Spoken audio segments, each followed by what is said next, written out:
After logging in to your learning management system, you will find an interface of this kind with menu items like home, dashboard, my courses.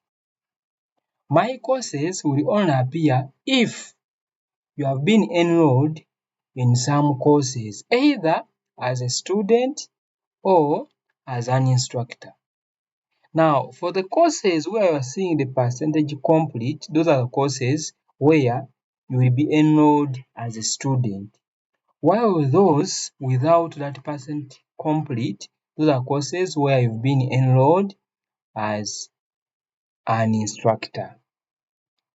And in case you want to access a particular course, you just click on it. Like in this case, I'm going to use this LMS demo course. So I want to access it, I just click on it. Now the first thing I want us to look at is how we add a course picture. You've seen that these courses have pictures, or call it a profile picture. So how do I add a profile picture on my course? So you go to settings of that particular course. Remember, these courses were created for you, but you are able to make some changes. For example, you can add a course description telling your learners what your course is all about. Then when it comes to adding a course image, you either tap on this icon or on this option here of add, and then it takes you to upload a file. You must make sure that is upload the file that is selected, then you click on choose file. Then you navigate your device to where your picture is, maybe in pictures, in documents, whatever it might be. But for my case, my image is in downloads. So I'll scroll up to where my image is, and then I just double click on it, then come and click on upload this file. So if I click on save and display, now the image gets added to my course.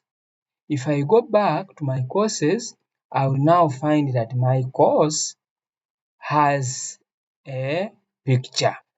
Then the next thing we want to look at is how we make changes in our course.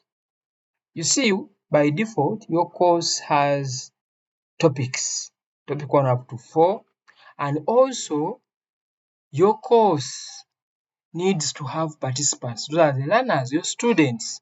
So let us first look at how we can add participants to a course.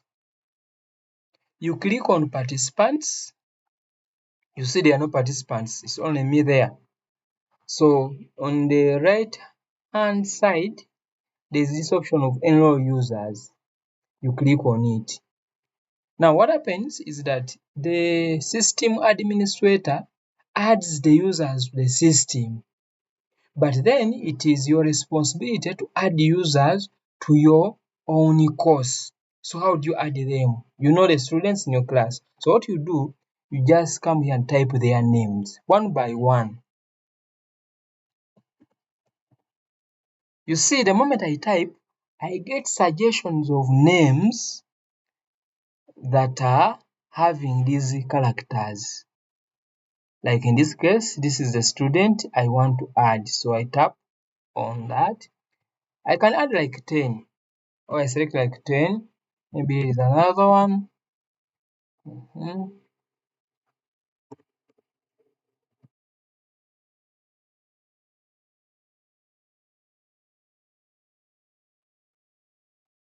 Then you come down here to enroll selected users. So those users get added to your course. You can repeat it. Enroll users, you repeat the same process, add more until you are done. Then remember, now you have prepared your course materials. Now you want to populate this course. Now whenever you want to make any changes as far as the course content is concerned, you should always first turn on the editing mode, which is in the top right corner. So you tap and then you go into the editing mode. Please feel free to pause this video at any point such that you can go into your course and practice. So after turning on editing mode, you are able, for example, to add content, to rename these topics. So you tap on it. Then, depending on how you have structured your course, maybe it is based on weekly basis. So you come and say, week 1, we are going to look at introduction to welding. You press enter. Maybe in week 2, we're going to look at tools used in welding. You continue renaming these sections. If you want to add more, maybe you have 20 or 12 weeks, you can click on add more and then continue renaming. But also, if you want to remove anything, you can tap on the 3 dots on the right hand side for any of the items and choose delete, so that item can be removed. Thank you.